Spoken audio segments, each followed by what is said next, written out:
ഇവിടെ പതിനായിരക്കണക്കിന് കുട്ടികൾ സീറ്റ് കിട്ടാതെ പുറത്തുണ്ട്. ഞാൻ പറഞ്ഞു വന്നത് എന്താ, അതായത് ഫുൾ A+ ഉള്ള കുട്ടികൾ അവർ പഠിച്ച സ്കൂള്, അവരെ നാട്ടിലുള്ള സ്കൂൾ, ഇതൊക്കെ പറയുമ്പോൾ ബേളം വെക്കാൻ ഇയാൾക്ക് മനസ്സിലാവണ്ടേ. പഠിച്ച സ്കൂളിനൊരു മാർക്കുണ്ട്, ഒരു ഗ്രേസ് മാർക്കുണ്ട്, പഞ്ചായത്തിന് ഒരു ഗ്രേസ് മാർക്കുണ്ട്. ഇതൊക്കെ കൂട്ടിയിട്ടും ആ ഫുൾ A+ കാരികൾക്ക് അല്ലെങ്കിൽ ആ ഫുൾ A+ ഉള്ള കുട്ടികൾക്ക് ഇത്തവണത്തെ ഫസ്റ്റ് അലോട്ട്മെന്റിൽ സീറ്റ് കിട്ടിയിട്ടില്ല. ഇത് പറയുമ്പോ അവിടുന്ന് ഇങ്ങനെ കുരക്കുന്നതിൽ എന്താ അർത്ഥമല്ല സർ? ഇതൊരു വിദ്യാർത്ഥികളുടെ പ്രശ്നമാണ്.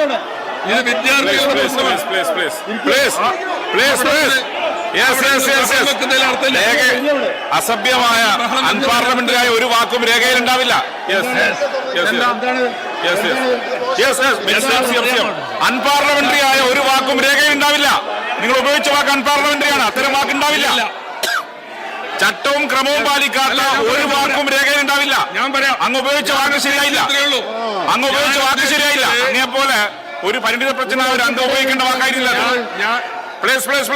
അങ്ങേപോലെ പരിണിത പ്രശ്നം ഒരു അംഗം ഉപയോഗിക്കേണ്ട വാക്കല്ലത്. അത് പിൻവലിക്കണം പ്ലീസ്. അങ്ങേപോലെ ഒരു പരിണിത പ്രശ്നമായ ഒരു അംഗം ഉപയോഗിക്കേണ്ട വാക്കല്ലത്. അത് പിൻവലിക്കണം. ഞാൻ ഉദ്ദേശിച്ചത് അവിടെ നിന്ന് ബഹളം വെക്കുന്നത് പിൻവലിച്ചാൽ മതി. പ്രശ്നം തീർന്നു. കുരക്കുന്നു എന്ന പ്രയോഗം ആരെങ്കിലും വേദനിപ്പിച്ചിട്ടുണ്ടെങ്കിൽ ഞാൻ പിൻവലിച്ചു. ഞാൻ പിൻവലിച്ചു. അതെ അല്ല ഞാൻ പിൻവലിച്ചു. അദ്ദേഹം പറയട്ടെ. അദ്ദേഹം വാക്ക് പിൻവലിച്ചു. അദ്ദേഹം അവതരിപ്പിക്കട്ടെ. അവതരിപ്പിച്ചോ. ആ പദാവലി അദ്ദേഹം പിൻവലിച്ചു. യെസ്.